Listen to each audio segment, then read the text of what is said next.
If you want to be a landscape painter, you will have to get a French easel and hit the road. Artist James Reynolds.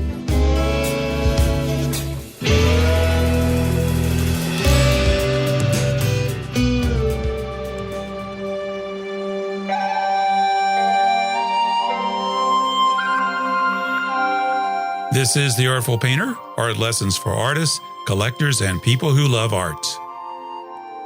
Bill Anton was the first professional painter I ever met.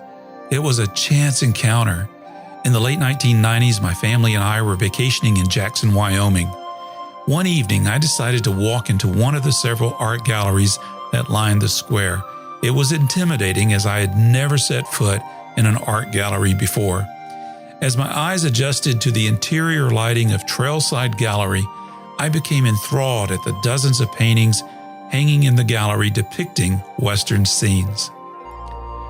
Only 2 people were in the gallery when I took my first timid steps into it.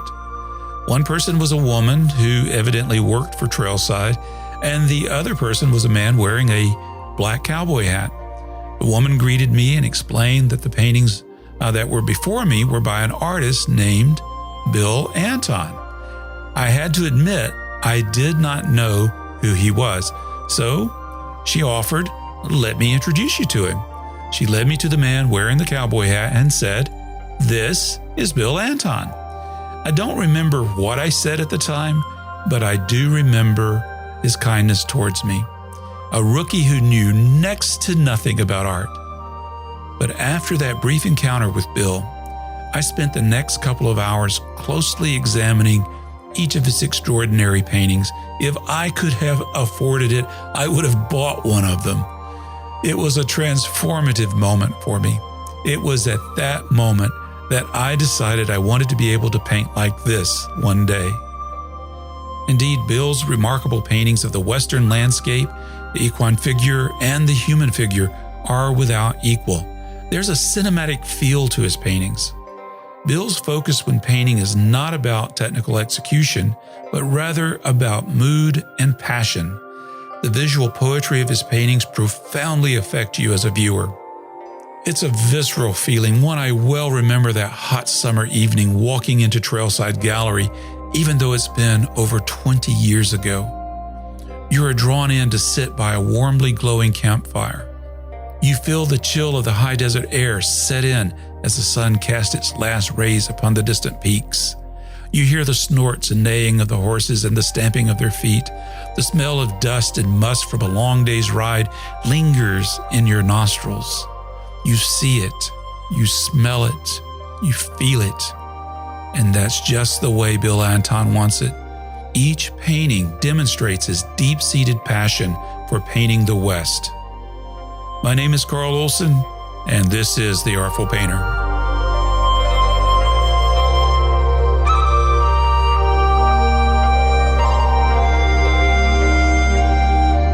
You know, when we last talked, Bill, we had talked about the fact that we had met, however briefly, face-to-face back in, I think we established it was in 1999 at Trailside Gallery. It's the first time I had ever walked into a gallery. It was the first time. It was my first experience.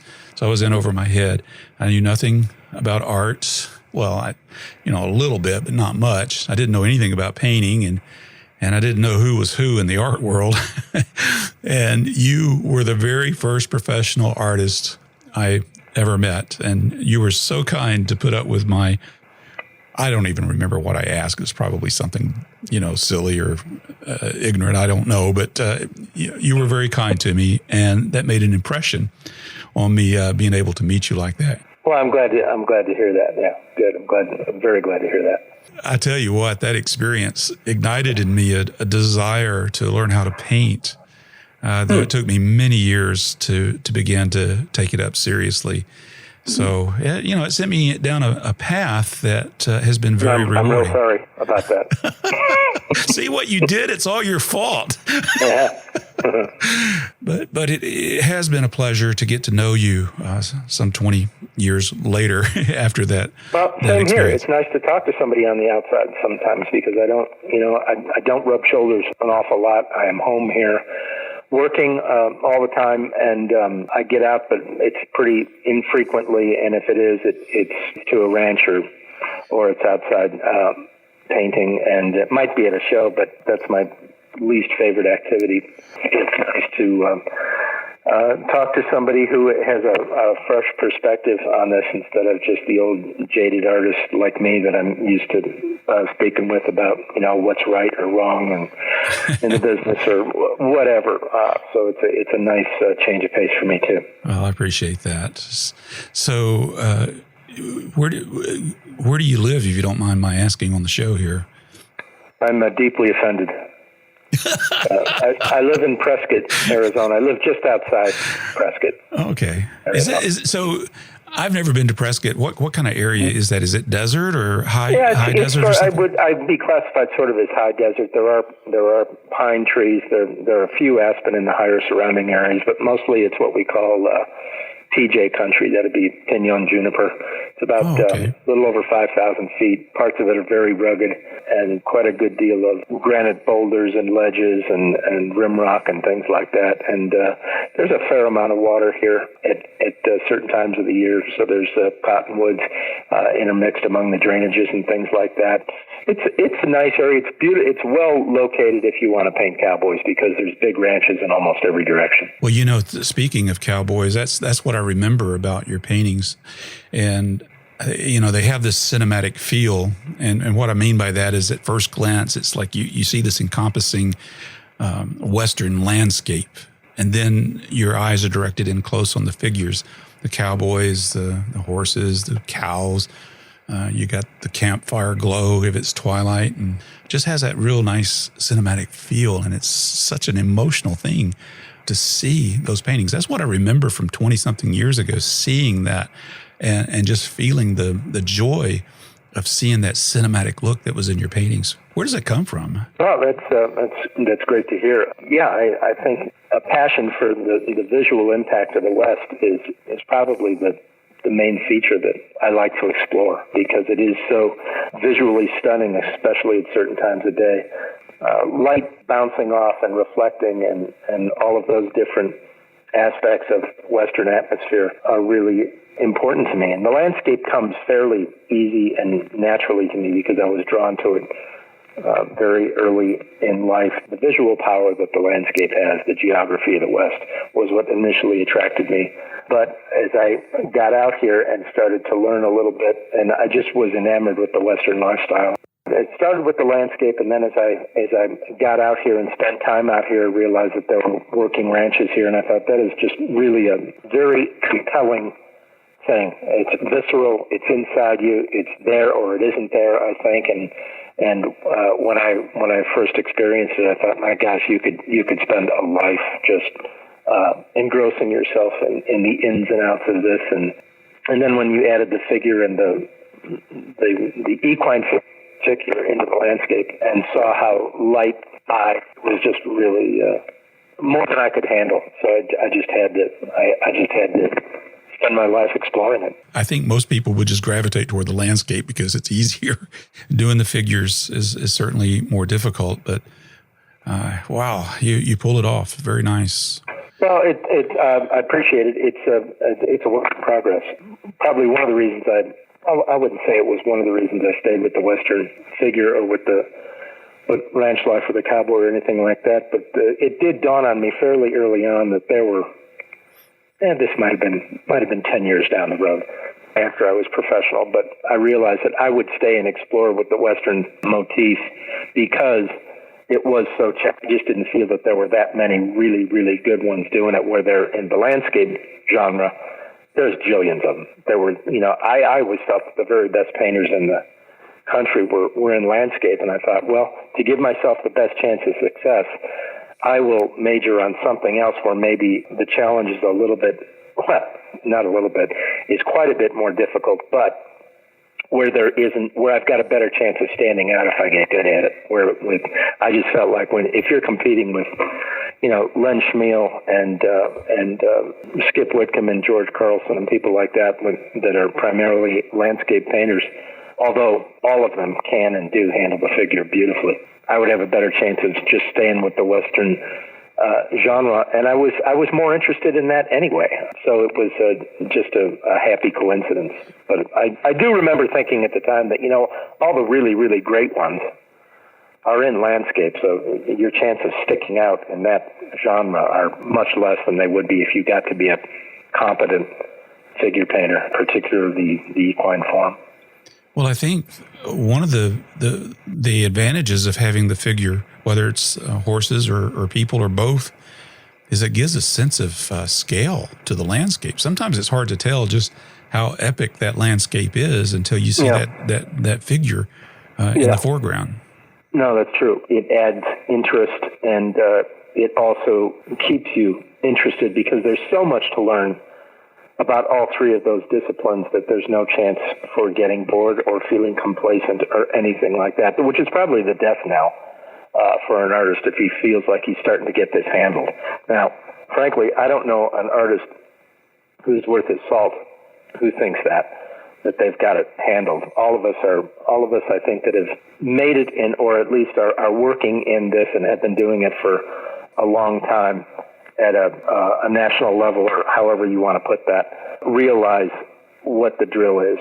We realize how good those guys from 100 years ago were. And frankly, I've said this a lot, and I get an awful lot of corroboration from my colleagues in that we're not advancing the art form anymore. All we're trying to do right now is get back to what those guys knew 100 years ago, because with the onslaught of the Express Yourself school and where academic training was basically thrown out the window in favor of self-expression and just emote on canvas, doesn't matter what it is, that nonsense, all of the really great training after World War II just disappeared entirely. So we've had to sort of mine our own data in the last 30 or 40 years and just try to get back to where those guys were, whether you're talking about the greats of the illustration school or the fine art painters of, say, 1870 on, up until about 1950. Those guys were so confident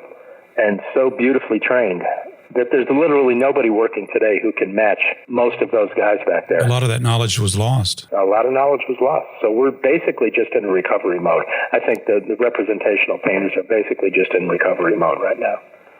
When you started writing with the Cowboys, did that come after your painting or before you painted? I was probably doing a lot of those pencil drawings, how I started. I was probably doing a lot of those.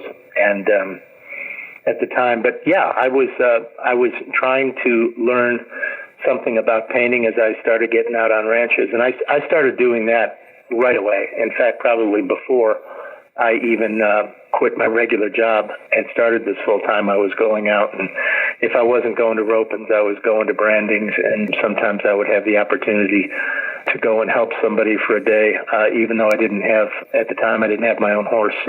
But they would furnish a horse if you would help a guy gather his cattle. So I just learned a little bit that way. But make no mistake, I am no cowboy. I am no horseman or anything like that. It was just hard to wear me out.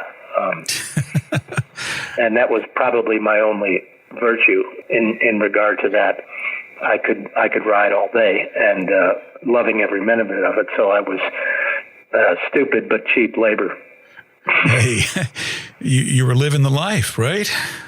Well, a little bit. I was never on the payroll or anything like that, and I wasn't good enough to be on the payroll. I would have had to start off as a cook's helper. They used to call a hood, and that's how if I had wanted to get work on a ranch when I was 19, that's how I probably would have had to start, just a cook's helper, and then work into some odd jobs, or maybe be able to work an alley or something like that when the cows were brought in to be branded or something like that. But it would have been a long time before I was able to be given a string of horses of my own and work with the rest of the guys. And I never got to that point, ever. I was never even close to that point. When I was at a ranch, I was an observer, period. And sometimes I could get in and fill a gap, or I could, help work a little piece of country, but I was never under any illusion as to why I was there, or they were never under any illusion as to why I was there. I was there to get material, to learn something about the life, and to get experience doing some writing and mostly getting reference for paintings. That's why I was out there. But I really, really loved it. I loved every minute of it, and I still do when I go out. They must have sensed that. They must have sensed that in you because, they accepted you. And well, I knew how to stay out of the way. Yeah, okay. And that can be important, but it won't take you long to learn that when you make a mistake and you screw up a whole morning's work because you wanted to get a good picture. You'll do that only once. Don't ask me how I know, right? You'll know that you screwed up, and so after that you would be a lot more careful and things like that. But yeah, these guys are nice guys, and they think that you want to paint them, or you are interested enough to devote your life's work to putting what they do on canvas. Yeah, they think it's pretty cool, and for the most part, they're just wonderfully gracious people. Really, I've never really met a jerk out there. They're just great folks. They can be a little tight-lipped and not say much, and that's okay. I'm a little bit that way myself. It's just a privilege to be out there, and I think when they realize that you value what they do and you have enough respect for it to let them go about their job and not ride in front of them and step on their toes, they're going to cut you a lot of slack. And they believe me, that's probably the main thing is when they have an artist out there, you're going to cut them a lot of slack. I think they often enjoy the fact that someone takes interest in their work. Yeah, I think they do. Yeah. Yeah. See, in this and they're very accommodating that way. Yeah. In this world, the things that's glorified are the computers and the paperwork and stuff. And I'm not saying those are bad things. We have to have those services, but it seems to be glorified over, working with our hands and producing something, working the earth and making things with our hands. It seems to be downplayed. As I've said before, I've always been a lot more impressed with the guy that knows his way around horses and cows than he does way around his iPhone. It's just, that stuff doesn't mean anything to me. Now, when you went riding with them, were you taking a sketchbook or a paint kit, a camera? I would always have a rig in my truck, and I'd always have it with me, but you couldn't ride with it. So you were just collecting the experiences? Yeah, and I was shooting pictures. Yeah.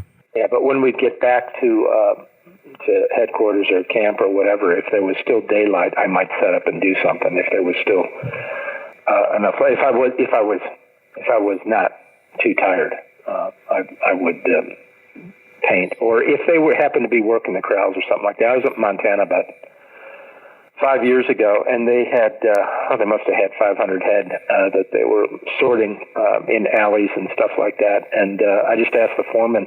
I said, "Do you have a favorite horse?" And he said, "Yeah, I do. This sorrel right here." And I said, "Well, is he freed up for the day?" And he said, "Yeah." So I just took him and I tied him up. And while they were branding, or no, they weren't branding. They were sorting. I painted him from life and gave it to the foreman. So I will do things like that. But if there's work to be done, there's little time for sketching while you're out there with them. How long are these rides typically? It just depends on what they're doing. And how much country there is to cover. And I've been 12 hours in the saddle, and I've been 3 hours in the saddle. Oh, that gives me blisters just thinking about that. Well, I have them here, so I ride a lot. So I don't, if a guy was just in his studio and then did that once or twice a year, you wouldn't be able to walk. Yeah, so it's a big part of your life. Yeah. Well, and frankly, it was so much fun, I didn't care if it hurt. There you go. Early on, if I wasn't riding all the time, but probably for the last 25 years or so, I've been riding, several times a week. So it isn't an issue like that, but it just sort of depends on what they've got to do and where they are in the calendar year as to how much riding they're going to be doing. Well, painting the horse is not a easy thing for me. I think painting the horse is harder than anything. I think it's harder than nudes because I've done nudes and they're at least they stay still. But if you're painting a horse from life, he's all over the place. While they're a beautiful form, they've got those long lines and the musculature and things like that. And every time they move, that whole pattern of light shifts on their hide. So I think it's far and away the most difficult subject there is. But maybe I just haven't painted the figure from life enough to know any better, but in terms of a human form. But I think horses are enormously difficult. How important is it to get the facts right with depicting the horse, like their rigging and their structure and that sort of thing? Well, the problem is they're such a familiar animal that everybody's a horse expert. So whenever you do something that might be a little bit off in a gallery, you're going to hear about it. So, I have great difficulty getting all those things right all the time. I'll still see stuff that I did a few years ago and look at it and go, God, how could I have, left that ear the way it is, or why did I locate that eye too low on the horse's head or something like that? I mean, that's part of the bane of being self-critical, is that you look at your stuff from even stuff that you thought was pretty decent when you let go of it and you critique it. But in terms of how much reality to get into them, in terms of correctness, you have to be the judge of when is there too much information being given here that is not germane to the overall health of the painting. And so Reynolds was great at that. He could simplify and paint the essence without painting the detail. And I always thought that was a very important lesson to learn, because there's so many guys that get all caught up on the bits and the rigging and all of that. And I understand that.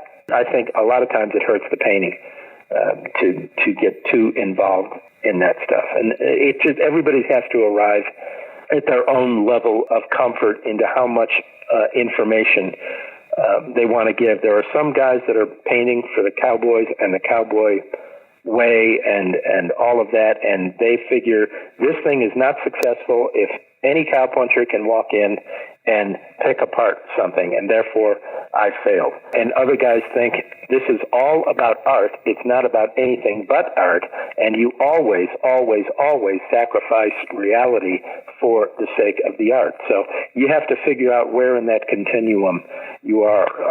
Jim Reynolds would leave out a lot of things, or he would paint situations that might not really happen or weren't quite technically correct. And I would hear other artists, cowboy artists of America types or people like that say, he really, can paint, but boy, this is really incorrect and stuff like that. And then you could go the other direction where somebody who had a high aesthetic sense would look at some of these paintings that were technically absolutely dead on perfect and didn't hang together as a work of art at all. So you have to figure out where in that continuum you want to land and what's important to you. It's a tough conundrum, I think, because I think the biggest audience is just people like me who don't really know what would be right or wrong. We have an impression in our minds, we have an emotion, and I think that's what comes through in your paintings. Is there's this poetic calligraphy that's going on that touches the heart more than it is an illustration, if you will. I don't know if that makes sense. I'm not particularly interested in doing illustrations or doing something that is absolutely technically always, in every case, exactly what would happen. I do not consider myself a biographer, though a lot of those guys did. I mean, that was their deal. They thought, I am chronicling the way it is right now so people can look back at this and say, that's the way it really was. And they really got off when ranchers would praise their work. And I get that. I understand, but it isn't. To me, it's if you're painting for a living, it should be about the art and the artistic value of the thing. Having said that, if you're going to portray this, you've got to give due respect to those guys, and you should never have them being shown in positions they shouldn't be in or wouldn't do. And that can be found by doing the research, the necessary research before you get started. And of course, you've got life experience. You've been out there with them. You see and you know how they work and how they hold themselves and comport themselves. I know some things, but I will bend the truth for the sake of a good painting or a good story.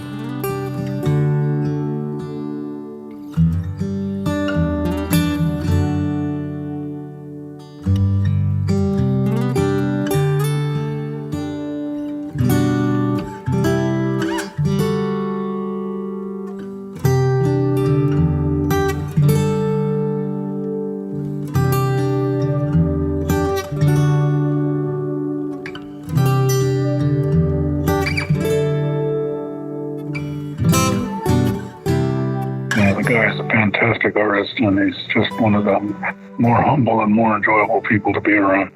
One of my first meetings with him was right after I met Shirley in 95, somewhere in there, 95, I guess it was, 6.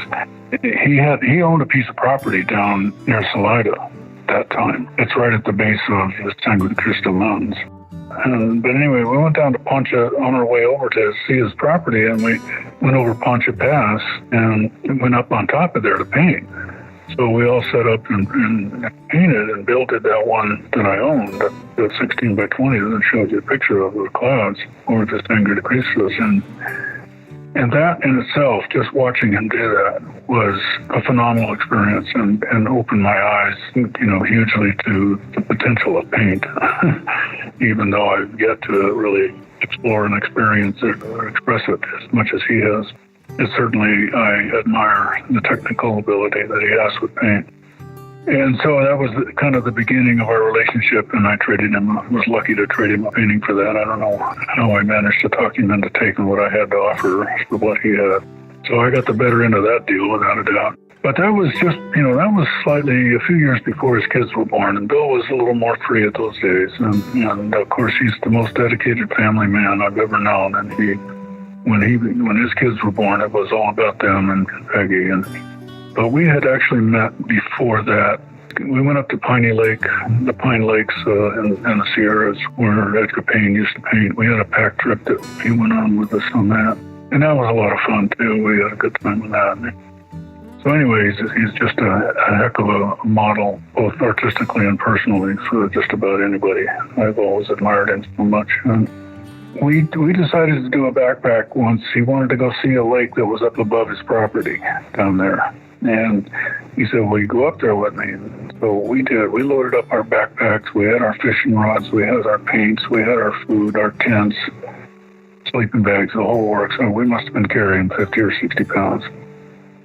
And the trail was made by a horse that went straight up the mountain. And it was not a zigzag type trail at all. It was a real tough climb. And we were much younger in those days. And we got up to this lake, and we were pretty tuckered out.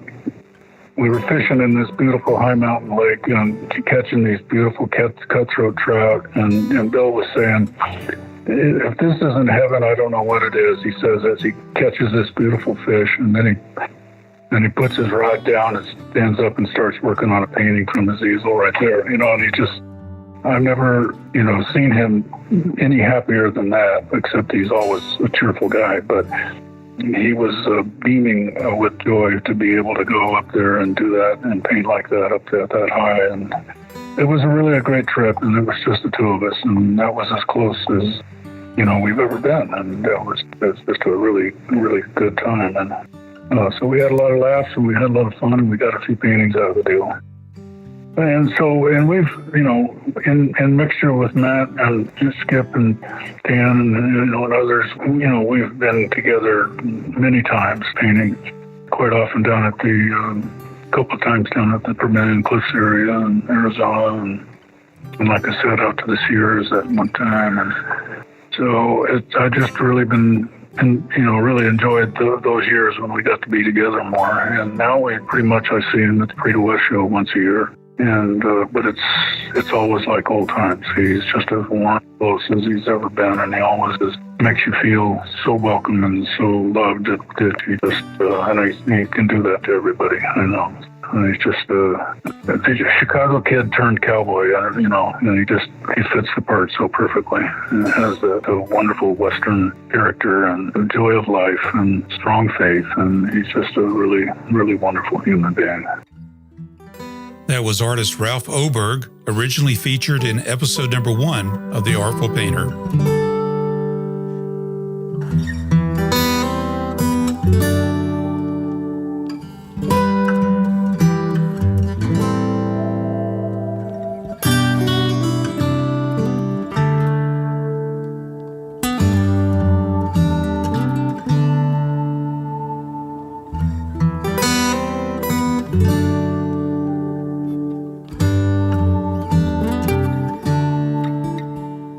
Well, you mentioned James Reynolds. There's two of his paintings at the Booth Museum that I just I enjoy seeing. They're the only ones I've ever seen up close. In Mm-hmm. fact, the first time I saw them, I said, "Oh, that could be an Anton painting." not on my best day.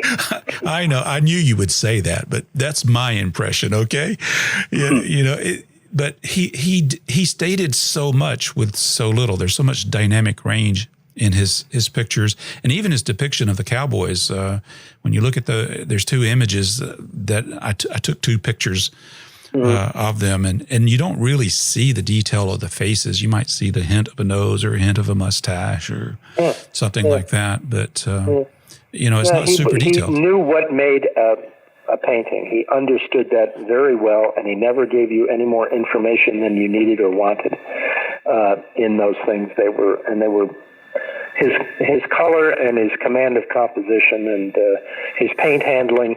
I remember looking at a painting one time and looking at this screaming light on a mesa, and then I got up close and realized that screaming light was probably a middle value warm ochre orange, but the reason it was screaming was because he had knocked back everything else around it. So in its context, it was absolutely screaming late afternoon light on a mesa, when if you took it off the palette and isolated it by itself, it was a gray. That's how that's what a skilled painter can do. He was he was a consummate pro. He was as good as this genre has ever seen. And better than 99.9% of them. But easily, the worst, the least you could say of him is it really never got much better than him. Yeah. He was the greatest painter of this genre that I've ever seen. His paintings are just so beautiful. Yeah, they're just beautiful to look at, and that's really the point of this. He understood what made beauty, and he understood how to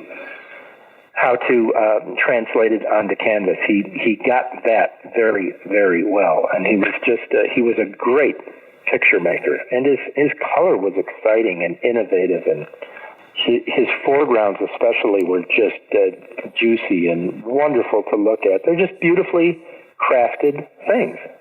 I know when you get real up close, you're looking at those brush strokes. It looks like a mishmash, an abstract. They're very abstract. Yeah, they're very abstract, and he understood abstraction really, really well. He made a great lesson one time where he said, just take a sheet of paper or a big piece of white cardboard and throw it on the ground and cut out different shapes in black paper, circles, triangles, rectangles, squares, and then just arrange them on a black cutouts on a white board, and just arrange them and come up with interesting compositions and that will teach you about balance and eye flow and things like that. It was a great lesson. So you studied with him. So that I did. Yeah. Yeah. Not enough, but I did. Yeah. Wow. And the first time I took for him, I didn't even understand what he was talking about. I was 26. Yeah.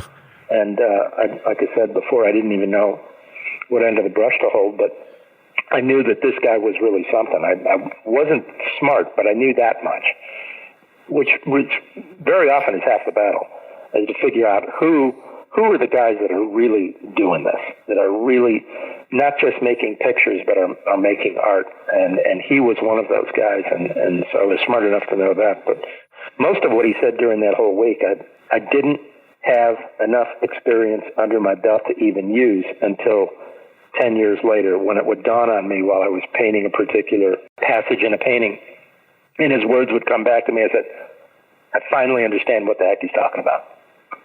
I would say that the major thing I came away from Jim was fearlessness. He was just fearless. Sometimes we get real precious with our stuff, and we don't want to manipulate it too much or mess with it. And he was just, he did a demonstration. It was about a 1620 where 2/3 of the painting was a tree. And about halfway through the thing, he decided that tree wasn't working, and he scraped the whole thing off in about 5 seconds. And my mouth just dropped open. I never saw anybody do something so bold and so fearlessly. And then in another 5 minutes, he had a completely different scene which was doing what he wanted it to do. So I took away very, very seriously. If it ain't working, get rid of it. And he would say, never fall in love with a hot lick, which was great, because sometimes you'll have this one little area you really painted beautifully, but in the context of the painting, it's not working. So you got to have the strength of character okay, I can't build the painting around one nice little area. It's got to go. And you figure if you were able to do it at one time, then you have to have the confidence that you can get it back, or at least you won't make that mistake again, or something like that that'll lead you in a great proper direction. There's another story that is relevant, and I'm not going to name any names because I'm not exactly sure they are, other than the teacher was Mosby back at the academy in Chicago. There was a group of students painting a nude from life in his class. Little by little, everybody started gathering around this one student who had this absolute heart stopper going. It was luminous. The drawing was dead on. It was absolutely brilliant, head and shoulders above anything the rest of the class was doing, and it was essentially a museum piece that this kid was knocking out. As Mosby went around and critiqued all the students' work, he looked at everybody's painting and told them where to change and redraw this, and your attitude is not quite proper in the extent of this arm here and stuff like that. And then he got his hat and coat on, ready to go. And the student who was doing this beauty raised his hand and said, "You didn't look at my painting." And Mosby said, "Oh, yes." And he walked over and took a rag and wiped it off. Oh, no. And then as he was walking out of the classroom, said, "You did it once. Let's see you do it again." Well, that gives me hope, because when I started taking this seriously, I was looking through the Booth Museum's Art Academy, the classes that were being offered, workshops, and I saw Matt Smith, and I said, okay, I know who he is. I'm going to take a class from him. Yeah, no, you couldn't do better. If you're a landscape guy, you really couldn't do better. Matt really understands this very well, and he has a very unique ability to communicate the ins and outs of it. Very unique ability. I don't have that ability. Well, I enjoyed it. I enjoyed it very much. But I feel kind of like what you were saying. There are things there are things that I didn't understand. I knew once I get in. And that's as it should be. Yeah. That's as it should be. If you retain it, in your memory bank, it'll come back and pay huge dividends once you get to the point where where you're able to hear it. You hear it physically, but you don't hear it intellectually until you have enough experience under your belt to really understand what in the world he was talking about at that time. And that's certainly where I was that whole week with Jim. But later on, he invited me and a few other artists, and I think he did this twice. And this is probably a good 10 or 15 years later, maybe 20 years later, to just come in his studio, and he just wanted to talk art, and we'd throw up our paintings on his easel, and we would all critique them, and he was there listening and talking, and it was a great thing. And I think at that point in his career, he just wanted some like-minded young guys around him, and I think he was very consciously realizing that what we do is going to die with us if we don't pass it on. And so he was always generous, and I think he enjoyed the camaraderie of like-minded people. I think he really liked that, and I think he liked the energy, because at that time he was probably in his middle 70s. He just wanted that excitement back. It was great. It was just a blast. It was probably 2 different weeks at 2 different times, maybe a couple of years apart, that we did that. And it was just pure fun. It must have been an amazing experience. It was great. It was just great being around him. And he didn't even really talk that much. He was just sort of listening and chiming in here and there, or he'd throw up one of his paintings and say, "Now, what do you think direction I should go with this?" and stuff. And he actually, believe it or not, spoke to us as colleagues, which was amazing because he was so far in advance of all of us. But it was a great thing. But Len was there.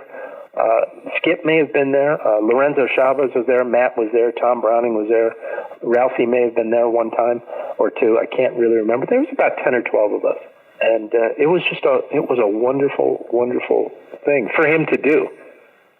It was a great thing for him to do. And we just really enjoyed it. But he was a very sweet guy once you got underneath that gruff exterior, which was really there in spades. I mean, he'd Jim was a lot like a lot of guys who I really respect. Bill Reese and... that's another one I wished I could have met. Yeah. Oh, Bill, God, he was great. And Ned Jacob the same way. None of those three guys suffered fools. They just didn't. And so you almost had to earn the right to be around them. Because they were they were kind of gruff on the exterior, but once you got past that, boy, they were just so generous and thoughtful and emotional. And Jim was, he had a very tender side to him where he could tear up just talking about the beauty of the natural world. The perception that a lot of people had of him as dismissive and gruff was there, but once you got past that and spent a little time around him, and particularly if he happened to like you, he was a whole different guy. I know when we talked the other day, you talked about Michael Lynch was another person that you studied with, and yeah. So tell me about your relationship with Michael Lynch and what you've learned from him. Well, I learned how to have fun painting with Mike, because Mike is an extremely competent colorist, draftsman, painter, all of those things, and probably the best outdoor painter I ever saw. But he knew how to have fun with this.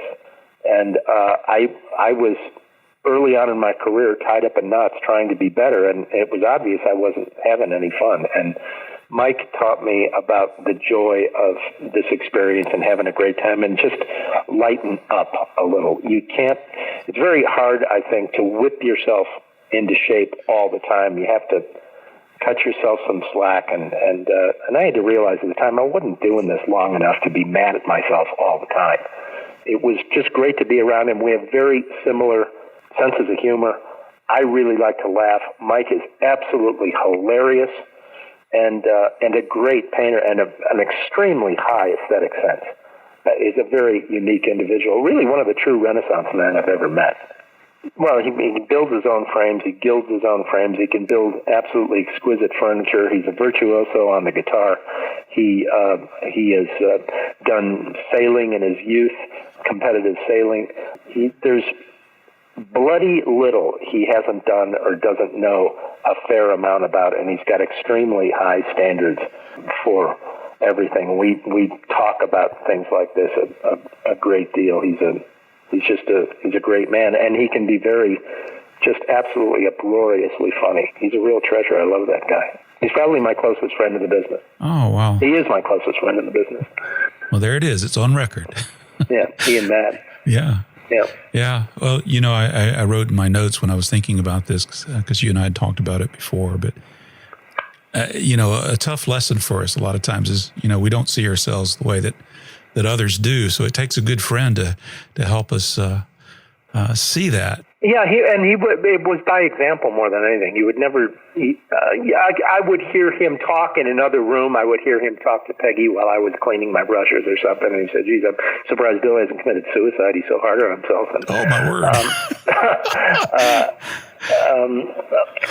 But we were sort of the same mind about a lot of things. That there's far more to this than selling your work in a gallery or having an article written on you or things like that. There's other priorities that should be far more important than anything that a certain amount of fame or sales or anything like that would give you. And, he studied with Ned, and Ned was that Jacob. way. Ned was and Ned was another one of these guys that was borderline gruff, but just really elegant in his speech about art. He was a consummate draftsman. I never saw anybody that could draw like Ned, and had so many wonderful experiences and sacrificed really everything for his painting and drawing, and had enormous success early on before he got a little bit disenchanted with the business and just decided, I'm going to go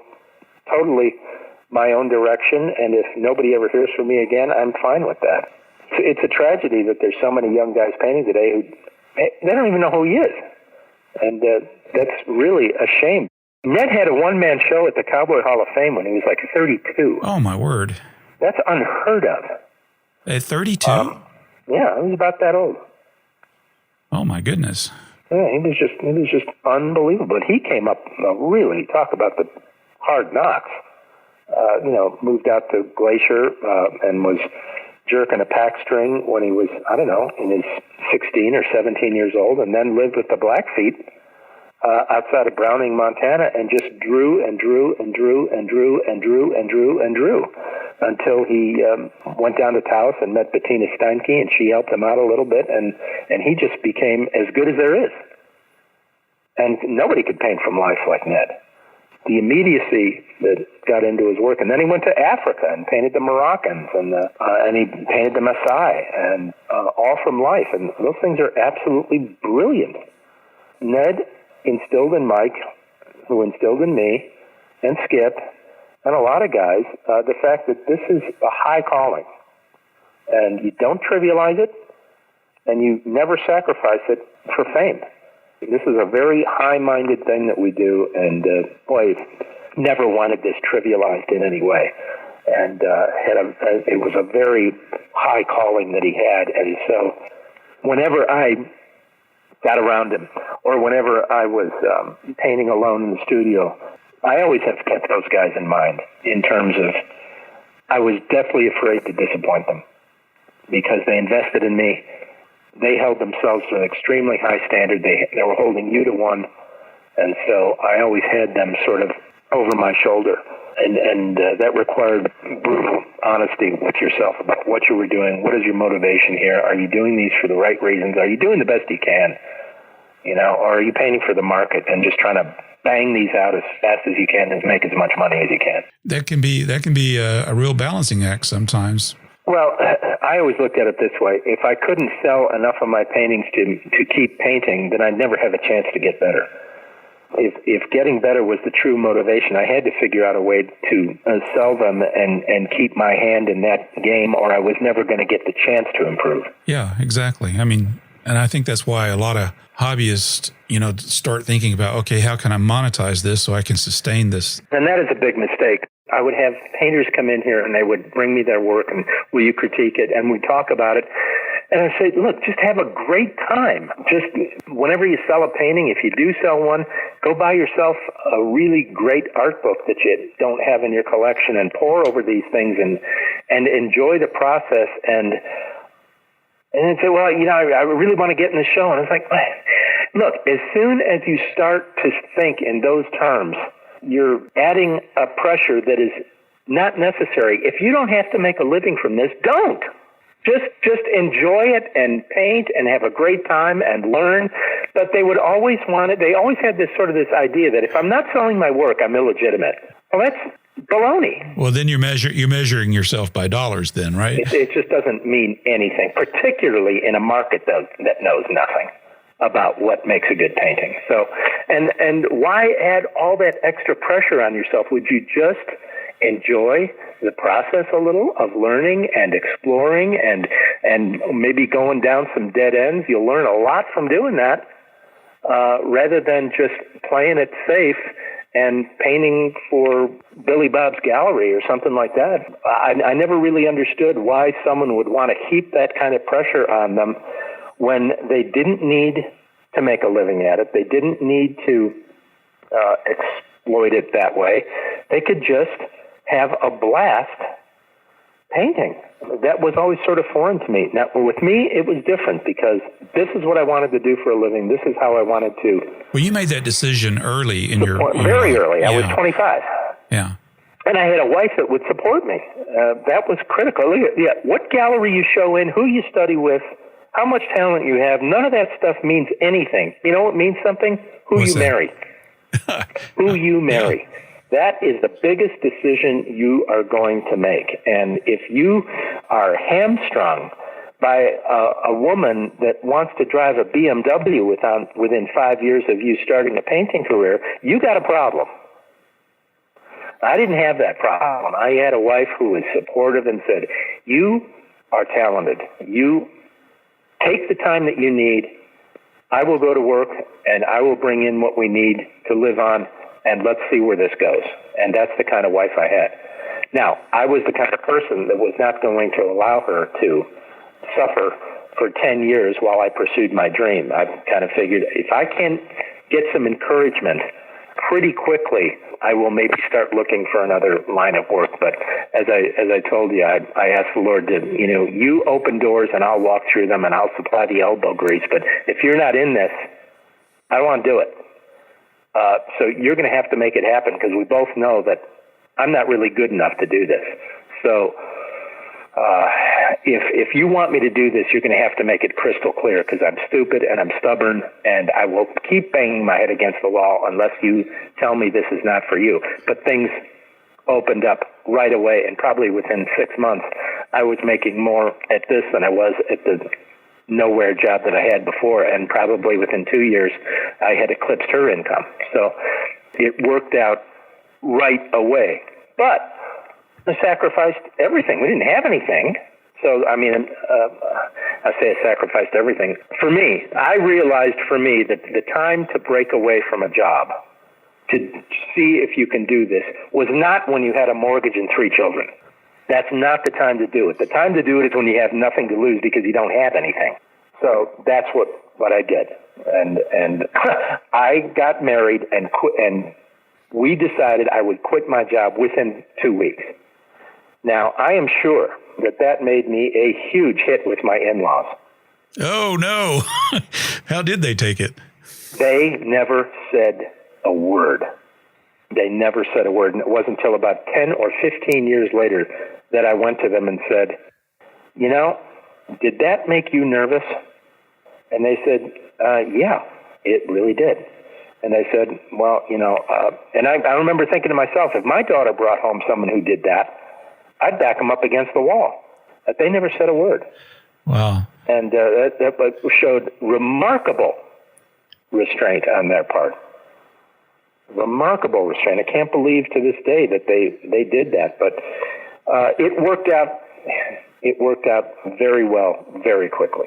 Well, you said something earlier, though, you mentioned the elbow grease. You were a very determined young man at that time. And I was scared to death I was going to have to get a real job. That's a powerful motivator, isn't it? and I have said for years that fear is a great motivator. Well, yes, I had faith, and yes, I believed that the Lord was really in this, but I've got a very practical side to me, and I knew deep down in my bones that nothing is as easy or as cheap or takes as little time as you think. Everything is far more difficult than it looks initially, and so I had that going for me. That's sort of a work ethic, and I just worked and worked and worked and worked. But I got around the right people early. I got around the Reynolds and the Lynches and the Jacobs and those guys, and I met all of the right people and the right mentors. And then they took a personal interest in me, not just workshops, but they became friends and personal mentors and things like that. So nobody should be as lucky as I was. I caught every imaginable break there was.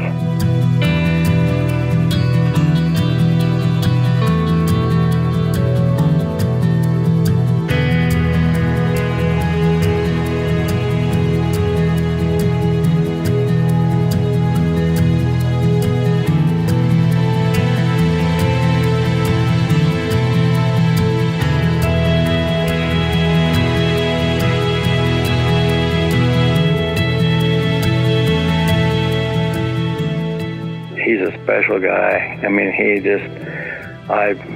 I've always loved Bill's work, and especially if you've had much opportunity to see any of his field work, it's just pure Bill. It's just who he is, and it's that personality that comes through that really is, how can I put it? He just reaches out and he can really touch your soul in that. I mean, he strikes a chord with all of us, and that's because he's such a profoundly solid painter. You never see an ego there. We can sit around and talk about anything under the sun. He's been a good friend for a long time, and And besides being just a great all-around painter, he is the number one Western, the cowboy life painter practicing today. He's a very humble guy, and he's always been that way. Yeah, I love him dearly. I've known him for at least 30 years, and we've painted together. We just, and he was another one of those guys, just like Matt Smith or any of the gang. It's the first time you meet him, you feel like right away, well, geez, I've known this guy all my life. Just that kind of rapport with him, and that's the way Bill was. I've painted next to Billy on numerous occasions, and I learned after the first time working outdoors is you don't want to stand too close because there's a fallout zone around Bill. He's a very energetic painter, and so you want to give him at least a 10 to 15 foot buffer zone.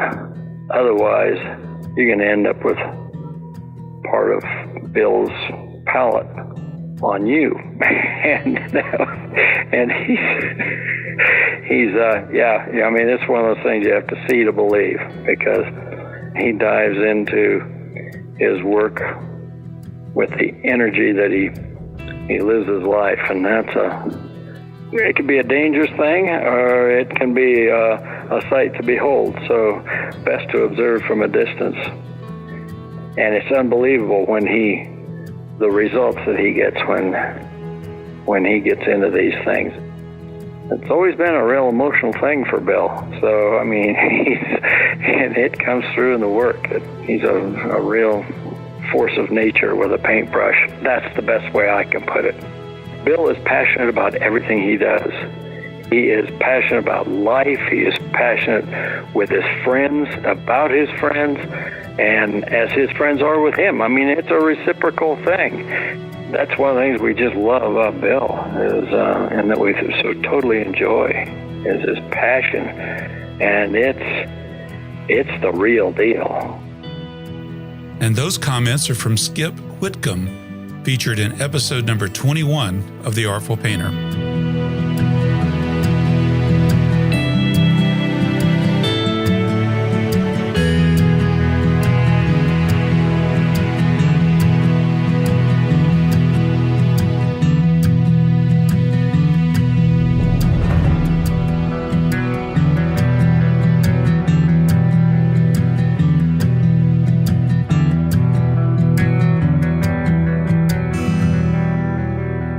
I think just from talking with you the other day, what I've learned about your experience with this too is you and I know you wouldn't say this, but I'll say it, is you're a humble and modest man. So you weren't looking for or fishing for compliments. You were looking for, let me know the truth. I want to know what I need to do so I can keep moving forward. And I was impressed with that. Yeah, I had myself on a time clock. Yeah. And whether or not I actually thought that at the time, I don't really remember. But I've always been impatient. Patience has never been my strong point. I'm still very impatient to this day. It's one of my major faults.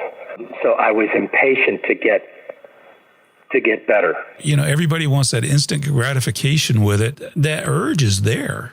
You kind of want that shortcut, but the reality of it is you still have to put in the work to get there. Well, you do want, I understand that, and I wanted that too. I was very frustrated early on when I'd ask a question and the guy would say, well, I don't know, why don't you try that? And that was very frustrating to me because I wanted a roadmap. Well, there isn't a roadmap, and the fact is he was giving you the right answer. The right answer was, you're not going to know until you hammer out a little of this and follow down a few dead ends, which aren't really dead ends. You're learning all the time. Until you have enough experience. People will, you don't even know the right questions to ask until You've been doing this 10 or 15 years. You don't even, the stuff that I heard at my first workshop, I didn't even know which end of the brush to hold.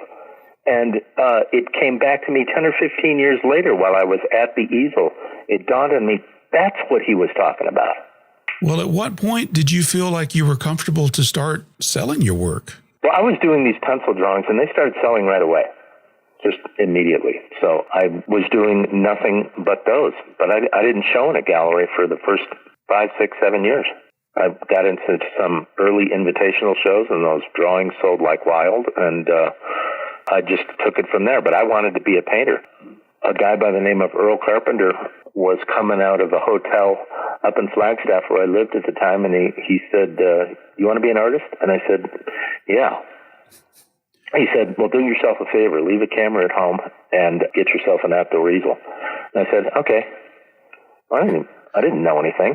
I just scraped together a couple of $100 and I did it, and I went outside, fell completely on my face, and until you arrive at those aha moments where you realize what you don't know, you probably won't advance very far. And my eyes got open. I realized I absolutely knew nothing about anything. And so I sought out great painters, and I took workshops, and I went outside religiously. And the first 1,000 I did were awful.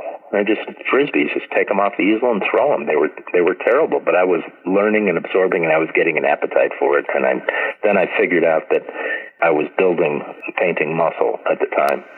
But it was so difficult and so daunting. But I wasn't very smart. But I was smart enough to know if it's this hard, then it's got to be valuable. But the other thing that I have found very lacking in a lot of students today, or a lot of people who do this, is they lack the ability to be self-critical. They just don't know how to do it.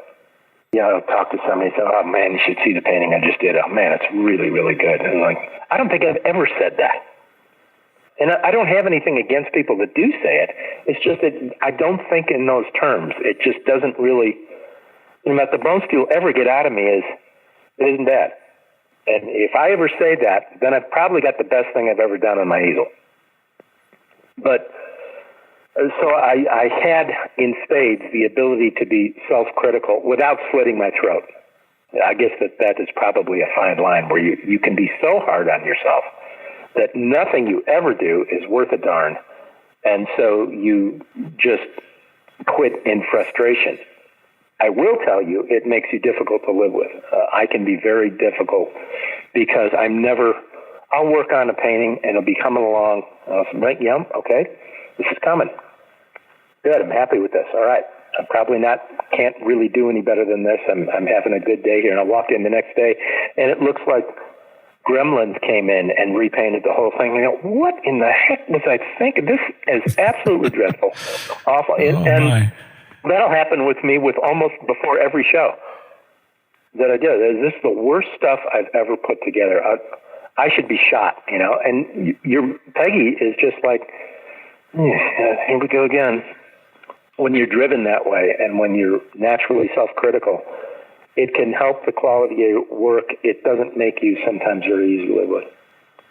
And it doesn't pay good dividends in a lot of other areas of your life, because you find that if you're real self-critical with yourself, it's easy for you to do that with other people, and that is a big, big mistake. I do agree with that, yeah. It's a big mistake. You can do it with your children. You can do it with your wife, and that you have to learn. Look, you want to be self-critical? Great. Do it with yourself. Don't impose that on other people. You've got to have enough awareness that, okay, there's a goal that I need to go to. This is where I want to go, and this is where I am. You've got to have some measure in order to make reasonable progress. You got to have some sort of balance in your life, and you got to figure out when is enough. And as I said the other day, I think sometimes a lot of this, when you get real frustrated with yourself, it might be very tempting to say, well, it's because I have such high ideals. Well, I think more often than not, it's a veiled egoism. You think that because you're the one doing it, it should be better than anything anybody's ever done before. And while that can motivate you to reach higher and higher, it also can be sort of a false humility. So you have to watch that too. It is a struggle to me sometimes, is knowing, am I being reasonable with myself on this? And then do I know enough to at least begin to appreciate what is good and what is bad or mediocre when it comes to art making. I think at some point you have to, unless you're going to just drive yourself right over the edge, you have to arrive at the point where you said, I did the best I could at this time. I did the best I could, and now I have to move on. And I've had to say that with almost everything that I've ever done. I did the best I could. I worked hard on it. At this point, it's only going to get worse. So I have to cut the losses. And, again, I'm looking at it in a far more critical sense than most people who view the paintings will do. But there comes a point where you're not improving the painting anymore by adding more stuff. In fact, you're probably hurting it.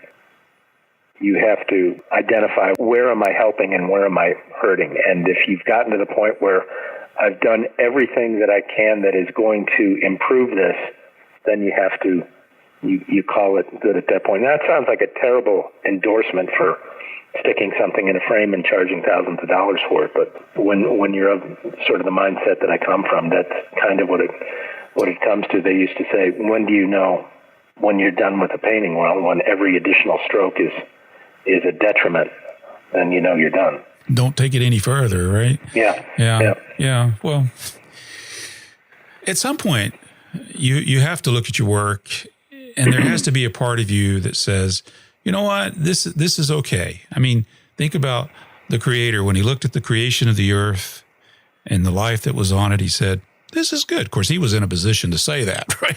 He was in a position to say it. We not so much.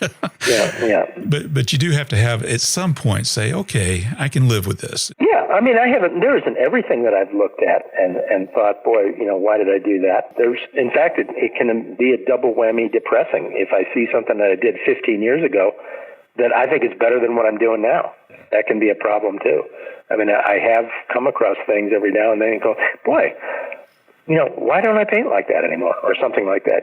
So I mean, you're subject to so many different emotions and whims and moods while you're doing this over the years that sometimes I don't think you know what you're thinking or what you're feeling or if what you're feeling is legitimate or illegitimate. So I would say yes, I can look back on a body of work that I've put together and say, that reflects a lot of hard work, and I enjoyed doing it. I remember the process, and but in terms of ushering people in front of it and saying, "No, stand back. I want you to really get a load of this." I don't think anybody who's really serious about what he does, particularly in this day and age, can do that legitimately, because there's been so much regression in the visual arts that most of us are trying to figure out what in the world it was that those greats knew that we don't. Ralph told me he was one of my favorite instructors that I've had. Mm-hmm. And he's been a good mentor. And he just said, Carl, he said really what you said, just enjoy the process. Don't worry about making a living at this. You don't have to do it for a living. Why would you burden yourself with that? Why would you burden yourself with that? There's no sense in adding that additional pressure on. Enjoy it for the wonderful thing that it is. And as soon as you start to market it or make it a commodity, it becomes different. And I don't know why people are so quick to do that if they don't have to, if they've already, if they're simply doing it to relax and enjoy themselves and learn something, they should keep it that way. As soon as you turn it into a commodity, it changes the whole dynamic of the thing. First of all, I want to go back to something Ralph told you that he said, and he's absolutely right. You do have to enjoy the process. If you don't enjoy the process, you will slit your throat. So you have to enjoy the process and realize, well, this thing was another failure, but and you are learning all the time, and even through your failures, you're learning. When I would do a bad one outside early on, I used to just, like I said, throw them out, and I realized that was a big mistake, because sometimes in those things, while they didn't hang together as a painting, they had a couple of square inches of the truth in there that I couldn't have gotten any other way. And while I started throwing those things out, I realized as I was painting back in the studio, I wish I hadn't thrown that painting out, because there was one little area in it that addresses exactly the problem that I'm having in this painting, and I should have kept it to look at it. So I stopped throwing them out with the regularity that it was, but I wasn't showing them. I wasn't showing plein air paintings for the first 10 or 15 years I was doing them. I just kept them. They were studies to me. They were just things that helped me, and I could see from the emotive brushwork in them what I was feeling at the time, and it will take me right back to that place. They're like little diaries. They were evocative of a time and a place, and what particular problem I was attacking at that point. There's a great story about Harvey Dunn. And Harvey Dunn, as you probably know, was a great, great painter, and he was an illustrator, and he was behind with the painting that he was supposed to be finished for the Saturday Evening Post or whatever it is, and his editor said, "What's going on?" And Harvey said, "I'm just struggling. I hate this painting. I'm having a real bad time with it." And the guy came up to the studio, and he said, "Where's the painting?" He said, "It's right there." And the guy looked at it, and he said, "I don't understand. What's your problem here? This thing is great." And Harvey Dunn looked at him and said, "Do you like this painting?" And the editor said, "Yeah." And Harvey said, "Then you'd love the one I'm trying to paint." Oh, wow. You're just never able to sort of get your hands to do what your heart and your mind see. So you're always falling short. Well, you were talking about some of the frustrations and disappointments and trying to work through a painting, and I know the other day you were talking about how you sometimes relieve that pressure. And a good example was, we talked about this painting that Ralph Oberg sent and said, "Hey, Carl, can you find out what's the story of this painting? What's the name of this painting and where was it done?" And it's a beautiful painting. It's called Storm on the Dallas Divide. It's an 8x10 in studio painting. And and there's no figures in it, but it looks like it's been done joyously. I mean, it's with joy. Hopefully that's what all of them have. Even the complex studio things, you want to have what that one has. But there was, I will just throw up a little panel every now and then when I'm in between commitments or things like that, and just come up here because I like to paint. I just enjoy the physical act of painting, and it's very rewarding when one comes out like that, and you feel like you really accomplished something. And it's fun to paint, and it's doubly fun when they come out well. It doesn't happen all the time, but I think it's very difficult for me to believe that people would do this for a living and not enjoy. Oh, that would be a slog, yeah. And not enjoy painting. I don't know how you could ever do this if you didn't enjoy the physical act of moving oil paint around on canvas. It's just really, really fun for me. And little things like that, you can manipulate so much easier because they're, very often I'm working on a 60 by 50 right now. When you're doing an 8x10, you can handle the sky in a stroke or two because there's not that much country to cover. And you can also teach yourself a lot about brevity and economy of brushwork when you're working on a small canvas, and how little detail you really need to make something successful. Well, how do you scale that effect on a larger painting? You said 50 by 60. Well, it's not easy. When you do those if I do a little, 1216 or 1620 study for a major painting, I do have to figure out, do I have enough information to fill the top quadrant for what I want to do here with this painting, where I was just 7 or 8 slashes on a 1620, where that's a whole other ball game if you're doing a 50-60. So you have to figure out, do I have enough ammo? Do I have enough information to do that? Yeah, there's all those different considerations, but I find that doing those little studies is invaluable that way. But those little landscapes are just pure joy. There isn't anatomical drawing to deal with. There isn't the placement of figures to deal with. There's simply horizon line and a light source.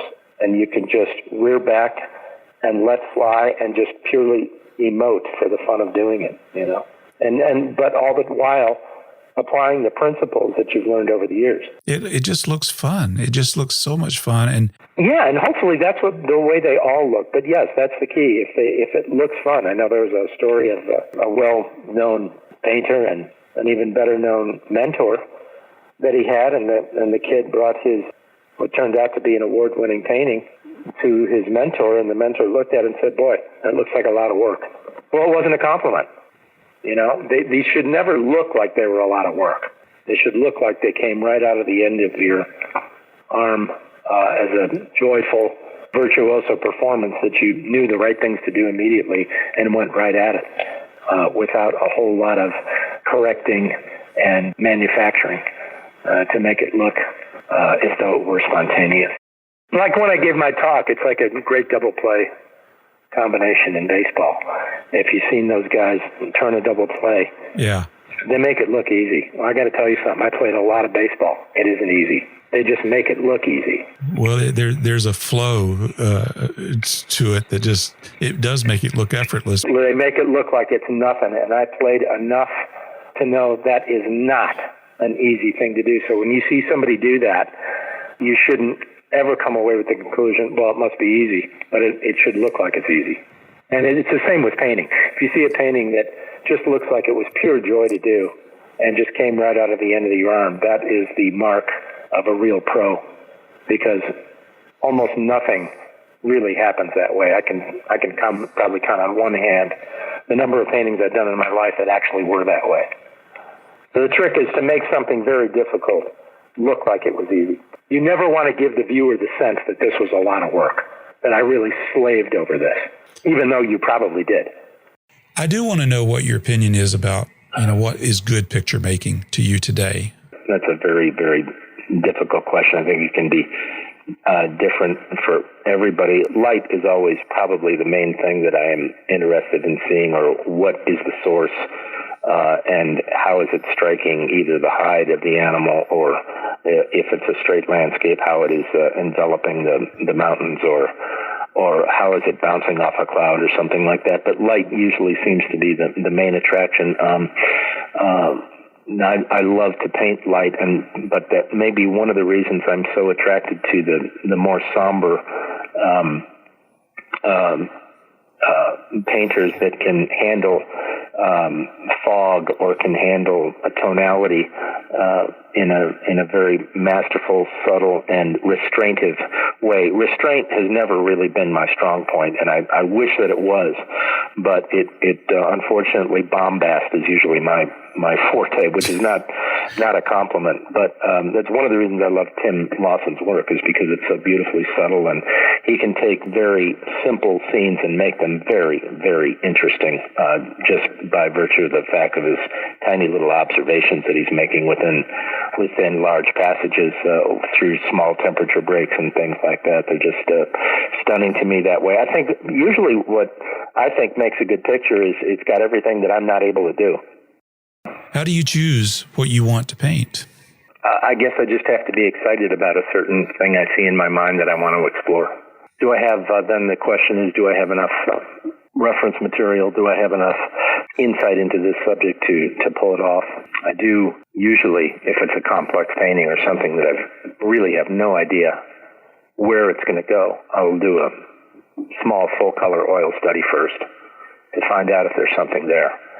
If there is something there, then I have to realize if I want to do this in a major way, or if I want to do it medium or medium size or something, I have to figure out if the areas that I've in that little study have faked, or if I have just sort of emoted out of my imagination. Is that going to translate into a 30-40, or is it just basically looks great in an 8x10, but it's not going to cut it when you expand the idea? So I have to make those judgments from looking at that study. Find out do I have enough information to complete this, and then I have to want to paint it. If I'm not excited about it and I don't want to do it, I seem to be almost incapable of doing it. So it's got to be something I'm excited about. Once you decide on that painting idea, how do you begin that painting? Do you do an underpainting of some sort? Well, I just draw it in with a brush, just like I do outside. I've tried to do everything in the studio just the way I would approach it outside. I just scrubbed in everything in yellow ochre and locate everything where it has to be, and get a full tonal painting in yellow ochre. And yellow ochre is simply used because everything outside is light and warm. Where most outdoor paintings fail, these folks that go out for the first time, is they're always too dark and they're too cold. So if you start with yellow ochre and can use it transparently and understand how to do that, then it will keep you thinking light and warm right off the bat. Now you have to be careful with that because your paintings can end up way too hot. So you have to understand how to manipulate that. But at any rate, that's how I start. And then I will go in full color wash. Very thin color, extremely thin color. So I almost have like an oil-stained version of the full color. And then I go right into the figure immediately. So you focus on the figure first and then work your way out? Yeah, I used to do the sky first, then the background, then the midground, then the foreground, then the figure, and that was absolutely backwards. And Mike Lynch helped me with that. You have to go right for the figure first, because when the figure enters the painting, it's about the figure. So you have to bend and manipulate and orchestrate everything around that.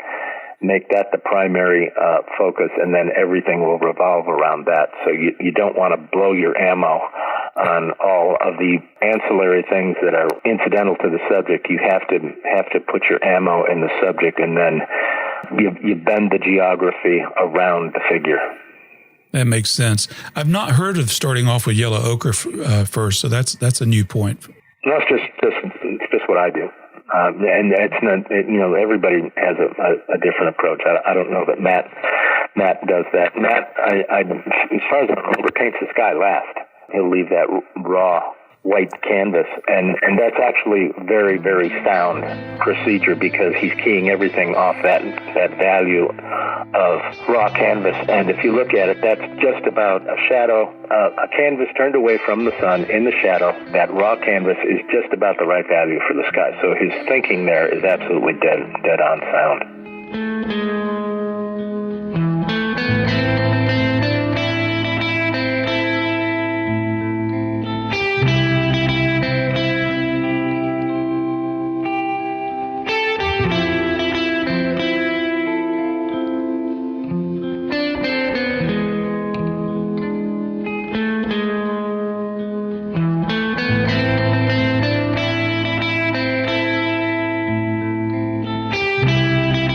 I met Bill, it was either in the late 80s or very early 90s, but like 1990 or 91. And we had a mutual friend in Michael Lynch, and went out and painted together and became quick friends. And I have nothing but respect for Bill. He's the real deal, particularly within his genre of Western-themed subjects. He's wise enough to know that in order to paint a believable painting like that, he has to go out and observe his subject in its natural environment and under natural light, and he does that. I'll tell you, he's a great Western painter, but he's also one of the finest outdoor painters I've ever had the privilege of painting with. I just hope he doesn't become a landscape painter, because that would be a problem for me. He also happens to be a terrific gentleman and a very bright person, and we have a lot of mutual friends in common. It's a natural friendship. Bill is a great landscape painter, but those horses he does from life, they're just so well done, and they're so important to his overall body of work from the standpoint that they inform those studio paintings that he does. And so he can pull those giant paintings off, and they are so believable and so well done. So his commitment to and connection to his subject and the inconvenience of getting outside to paint it is something that doesn't keep him from doing it. He gets out there and he does it because he knows he has to, and he's very good at it. I also think he enjoys it very much. If you want to learn how to handle paint and paint in a painterly way, Bill Anton is an artist to look at. And that's the thing, to paint a subject like his, a figure or a horse, a figure on top of a horse, where exact drawing is so important, and to paint it in a painterly way is one of the most difficult things you can do, and he really pulls it off. You look at those things, it's a celebration of a subject and the character of the medium, and Bill Anton and his ability to orchestrate it all, and he's a master at it. It's one thing to paint, it's another thing to paint in a painterly style, and to see him with a gestural stroke say something with complete accuracy is is an amazing thing to do. I'm trying to get a tree to look like a tree. This guy's getting the gesture of a cowboy on a horse that's going up at a hill at an angle, and doing it in a way that explains that and at the same time celebrates it. He's so good at that. And there's a fluidity and ease with which he paints that makes it look like it would be easy.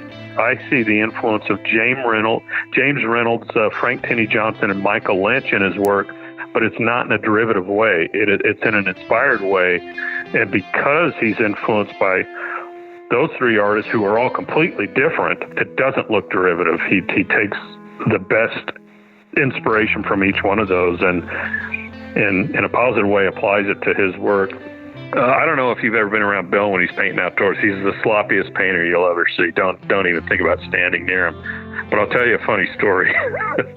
So I wake up one morning and about 7 o'clock my phone rings and it's Bill, and he's kind of stumbling around and not getting to the point. I'm like, Bill, what's going on? Something up? And he says, I got a really big favor to ask you. And I said, yeah, sure, what? He said, I was down there painting yesterday, and I left my French easel out in the desert. Can you go get it? So he had gone back up to Prescott, and I said, You left your rig out in the desert? How do you do that? He goes, well, I was with some people, and I went back to my truck to get something, and I closed the door and locked my keys in the door. So I had to call a locksmith to come out. So I waited for the locksmith by my truck, and by the time he got there and opened my door, all the other artists were packed up and they were leaving, and they were going to go have a drink. So I jumped in my truck and took off and went and had a drink with them. And I got home and realized I didn't pick up my rig. So I said, okay, yeah, I'll go get it. So I go out in the desert, and right where he said is a French easel standing up with a canvas on it, and his duffel bag right at the feet, just ready to go. So I packed the thing up and put it in the back of my truck. Got paint all over myself, and to this day I tease Bill about getting paint on me from 100 miles away.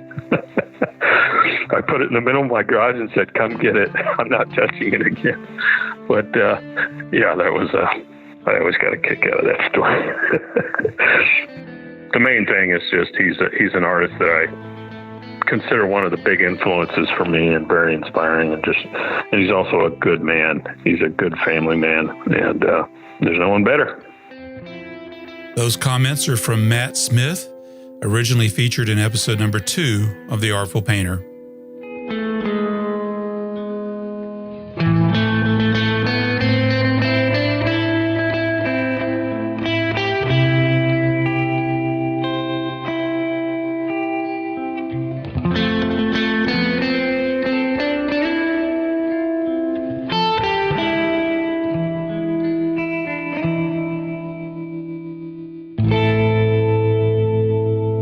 I marveled at Matt, listening to him break this down into understandable pieces. And in fact, I'll be standing there, or I'll be in the audience or something listening, and he will say something I didn't even know. So I am much more of an intuitive sort of guy. I got around very determined and very brilliant men early on who walked me through some of this, but most of what I got from them was very little how-to, and most of it was attitudinal. So one of the reasons I don't teach is because I don't know how I got where I went with this painting. Somebody will stop me in the middle of a demo and say, okay, what color is that? And I go, I haven't got any idea. I can tell you what parts made it up, but what percentages of it are in there, I don't know. I don't have this by rote, and I will lay on color, scrape it back, do it again, scrape it back because it's not right, let it sit, come back over, put tinfoil on top of it and pull it off, use my fingers, the other end of the brush, the pointy end of the brush, everything, and it just becomes sort of a intuitive mishmash of what do I think this thing needs at this time, and it's never the same way twice. I have a general procedure that I follow, but once I get into something, I will try to get the effect that I'm after any way I can, and it isn't always the same way. So it's one of the reasons I don't teach, because somebody will ask me, how'd you do that? And I'll go, I don't know. So, what good does that do? That's kind of a lot like, what I heard early on was somebody'd say, well, how do you do this? And I said, I don't know, why don't you try it? And that was a very frustrating answer to me. But to me, that was, as I look back on it, was the right answer, because sometimes it's very hard. But you understand, too, that, people like Skip and Ralph and Matt are accustomed to being able to communicate this stuff, and they're really, really good at it. Me, not so much. What you get from me is more sort of attitudinal rather than a procedural thing. You know what I get from you, Bill? I get the feel. I get the feel of the thing, the feel of the situation. I get the emotion there. I'm a very passionate painter, and I try to let that stuff come right out the end of my arm, and how to articulate that sometimes to somebody else I can't really explain. And that's why I admire people that can.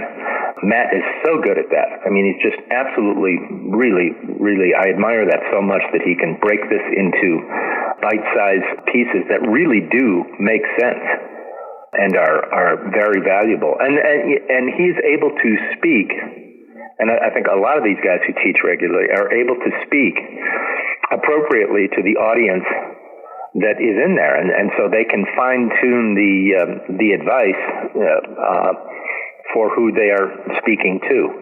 You can't give some people certain instruction, and other people are ready to hear it from the level of their work. So knowing how and when to dispense that is probably an art form in itself.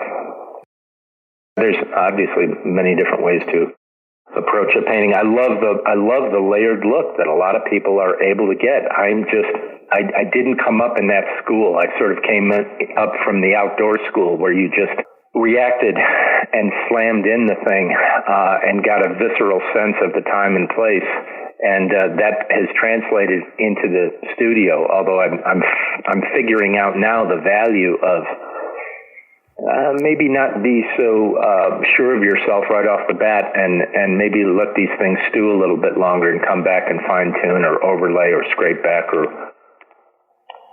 whatever. And if you look at George Carlson's canvases and you get on top of them and look at the astounding decisions he makes in those things, I admire that so much, because I don't seem to have the ability to know on step 2 what I'm going to be doing on step 10, and he does. I am just much more immediate, and I'm not saying it's better, because very often it isn't. I've come to learn that there are so many different ways people express themselves with painting, and of course, to me, being so new at it, it's just a mystery a lot of times when I look at it. Well, that's part of the charm of it too, isn't it? Though it's the mystery of it. It is. Yeah. Well, anything that's by rote is just generally, eventually, not very interesting at all.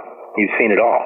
When there's some sort of question about how something was arrived at, it makes the journey a lot more fun. It's really important to watch somebody lay paint. It's really invaluable, because I had that opportunity early on. And again, it's going back to what we talked about earlier. It gives you a sense of the possible. When you see somebody who knows what they're doing lay that stuff on, then you start to get a feel for how it can be done, and it can get you over just a paralyzing tentativeness. A paralyzing tentativeness. Yeah, where you're just afraid to make a move. And I remember Ned, who's probably the if not in the top 2 painters I can think of living, he's right there. And Ned Jacob. Ned, yeah, and Ned would be walking around behind you saying, "Be bold." Be bold. Do something audacious, he would say. And that's really good to hear, because all of us, once we start doing this a little bit, start to have some success, we get real, real careful. And that's a hard way to learn. It's good if you're taking a workshop to make every conceivable mistake you can think of to make, so that you can be corrected on it. If you're afraid to make a mistake, you'll never get anywhere in this. So we were all, it's a mistake to take a workshop and try to impress the teacher. Make mistakes. Yeah. Do the dumb things that you would do in the studio and do it right in front of the teacher so he can say, no, do it this way. Because it's the only way to be corrected is to see what, if he can see where in the areas you're struggling. You have to be vulnerable about these things. You have to show your weakness, because if you don't show your weakness, you can't make them into strength. In terms of the tentativeness, you want to strike out on this, and if it's wrong, if you did something wrong, that's okay. But somebody who never does anything wrong is probably never going to ever do anything right. When I go to a ranch and I'm riding with these guys, and I love to ride, and I have horses and all of that, but when I'm going out to a real ranch, I find myself doing that. I'm afraid to do the wrong thing. Well, I'll never make a cowpuncher, because I'm afraid to screw up an hour's work for these guys by pushing the lead cow too far or squeezing the herd in too much where they start to scatter and causing work. So I just stay back and I observe. Well, that's a safe place to be, but I'm never going to learn about what it takes to be a cowpuncher, because I'm afraid to make a mistake out there. I think it's pretty audacious that you just get out there and ride with them in the first place. Well, you have to. I mean, if first of all, you're not going to be able to paint this if you don't love it, and you're not going to love it unless you've been around it a little bit. And the more you're around it, the more you love it if you're really interested in it. So that's why I paint this genre, because I'm really excited about that stuff. Man, animal, in the landscape. I mean, it's got it all. There's guys that did nothing to paint the landscape their whole lives, guys that did nothing to paint the figure their whole lives, guys like Munnings who almost rarely did anything except the horse, the equine figure, their entire life. Well, this, you get to do all three. So there's obviously no chance of getting bored, but there's also no chance for ego to creep into your work, because all three are extremely, extremely difficult disciplines. So it's a wonderfully interesting and constantly challenging thing to do it at a high level. So you've been painting cowboys for nearly three decades, I guess? And 4 decades. 4 decades. Yeah. Do you see yourself branching out into other areas? Well, I get all my jollies, from or variety from painting the landscape and from painting the equine figure and from painting the figure horseback. So still life's never interested me. They just don't interest me. There's not, if you're really, really good at it, like Emil Carlson or somebody like that, then you can get air in between the petals of a rose or something like that. But atmosphere is my thing, and I really love how things drop back on the horizon. So still life never did it for me. It will probably be always a variation of what I'm doing now, except that I really do love to paint the ocean, and I've been incorporating quite a lot of ocean into my westerns. There's so many things to explore in certain things. Everybody's looking for something new to do. And I think that's a mistake sometimes. I think there's so much that can be explored in the nuances of one thing. Well, yeah, that's right. And that's the way I've always approached everything, in that I am so self-critical that I've always felt like I can always improve on the things that I'm doing. I don't need to change subjects to find inspiration, because I'd find my inspiration from trying to do these better than I've done them in the past. So I've never really looked at changing the paradigm of what I do so much. But there is a lot to be said for experimentation. There's a lot to be said for getting more abstract, or less is more, or even taking a minimalist approach to color in terms of becoming more tonal in those things. So there's all sorts of ways to find new horizons within the genre that I'm doing. So I don't really feel the need to get outside the genre, because there's so many little intricacies within that can be improved upon. But when you've, as I said, when you've got the figure, the horse, and the landscape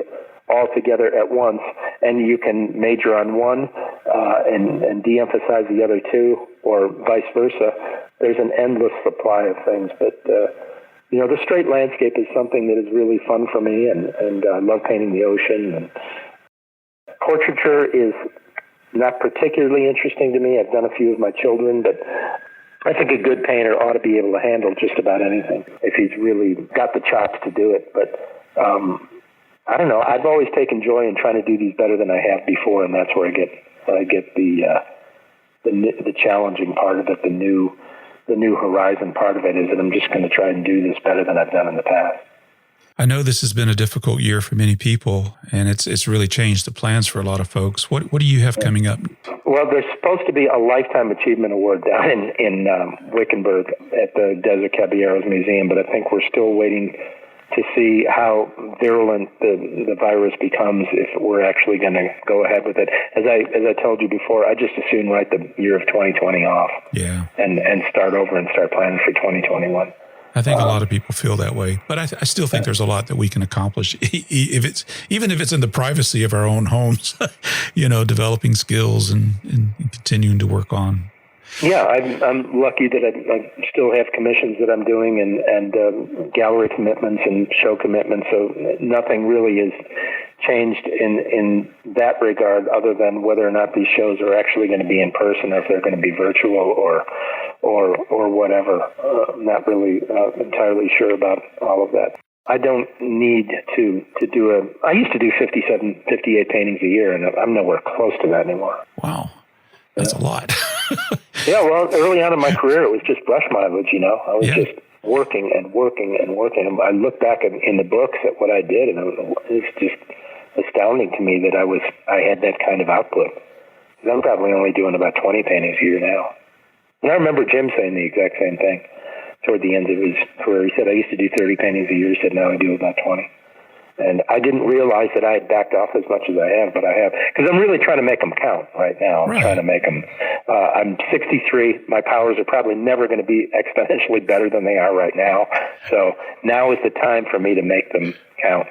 When I was 35 and 40, they were getting better. Every single one was getting better than the one before. So I was turning out a lot of them. Now, when you say 20 or 30, you're talking about for sale and for show? Yeah, I'm probably doing about 20 a year. And then I'll do at least that many outside just for myself. And I may sell those.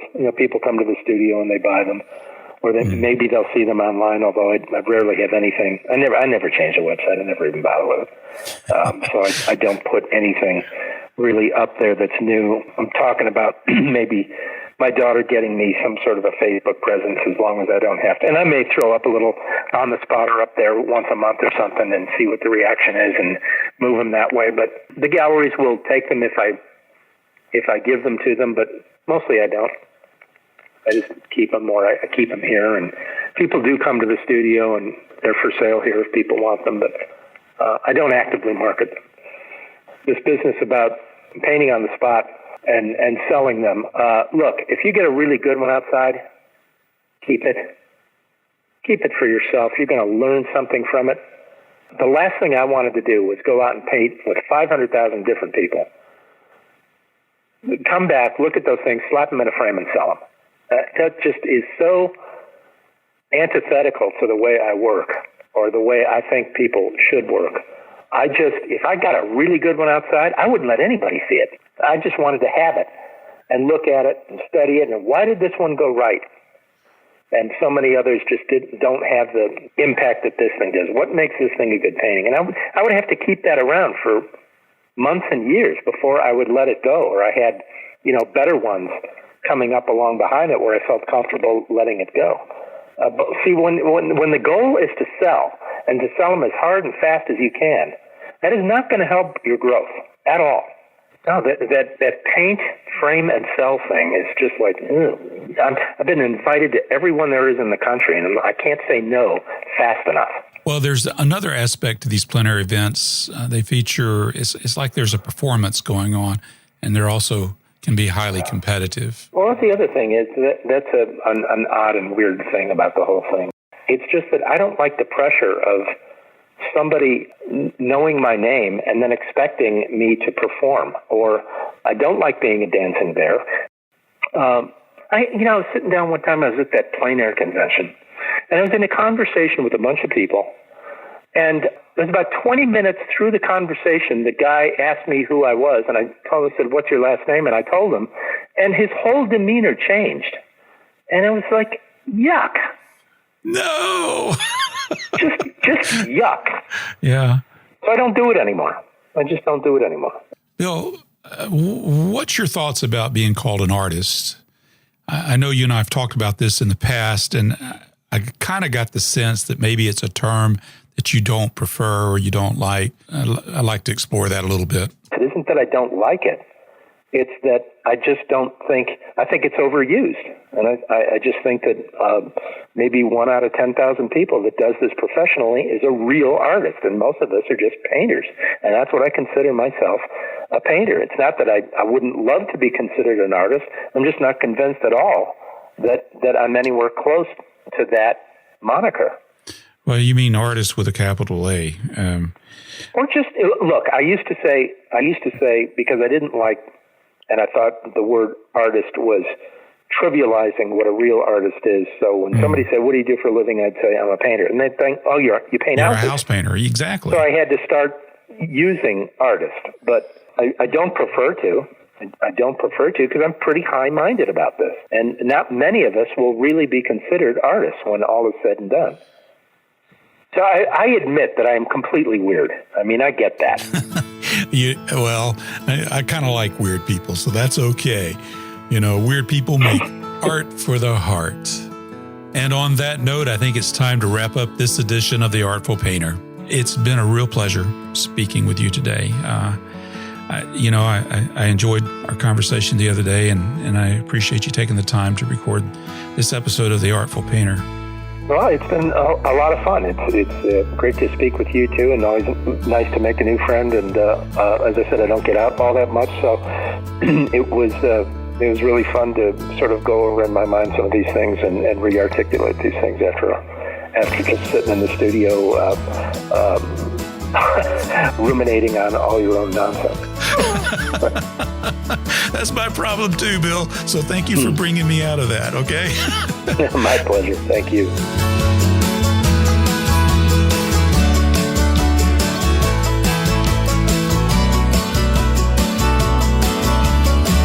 This is a show I've wanted to do for a long time, and I hope you enjoyed it. There are so many gems in this episode. I'm going to have to go back and listen to it again myself.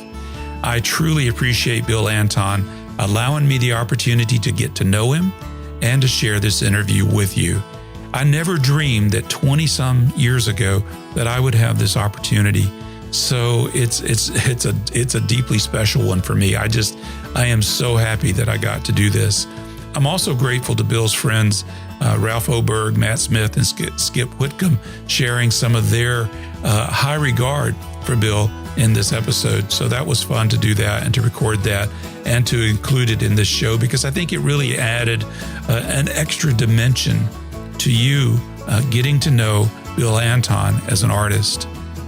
After I recorded this interview, I found out that Bill Anton won the Purchase Award of the 48th Annual Preta West Invitational Art Exhibition and Sale. It's a well-deserved award. It's for the painting Makeshift Ambulance. Now, you're going to have to see the painting to see why it's called that. It's a wonderful painting. It's a delightful painting to see. You can view an image of the painting in the show notes for this episode. So a big congratulations to Bill Anton for this well-deserved honor. Again, thank you, Bill, for making this show possible. And speaking of people who make this show possible, I want to take a moment to acknowledge my associate producers. Now, the associate producers of The Artful Painter, basically what that means is these are individuals who have given financial support to The Artful Painter with their generous donations. And that list of associate producers includes Alan Bloom, Jeffrey Eichhoff, Richard Husband, Brent Kimber, Jonathan McPhillips, Jim McVicker, Margaret Miller, Debbie Mueller, Sandra Shook, Frank Wash, and Colleen White. I thank each and every one of them for their very generous support. If you would like to join the growing ranks of supporters of The Artful Painter, please visit carlolson.tv and click on the Donate tab. It's now time to get back to painting. Just remember, don't forget to bring your outdoor easel home when you are done painting out in the middle of the desert. Thank you for listening to this edition of The Artful Painter. I will see you in the next episode. Cowboys and Indians spin round and round in the rain days. Rustle them big longhorns all across the Badlands. And we slept under open skies, stars reflecting in our eyes, while Bill and Tiger Lily holding hands. Cowboys and Indians. So I called you up on the telephone. You sounded glad, but a bit surprised, or so I reckon, judging from your tone. You asked about this evening, if I had other plans, and if I would consider going out for a bit to eat by Heaven's dance. We could play cowboys and Indians, spin round and round in a rain dance. Wrestle them big longhorns all across the Badlands. And we sleep under open skies, stars reflecting in our eyes, while Bill and Tiger Lily holding hands. Jesse James and Pocahontas in a wild romance. Cowboys and Indians. Cowboys and Indians. Cowboys and Indians.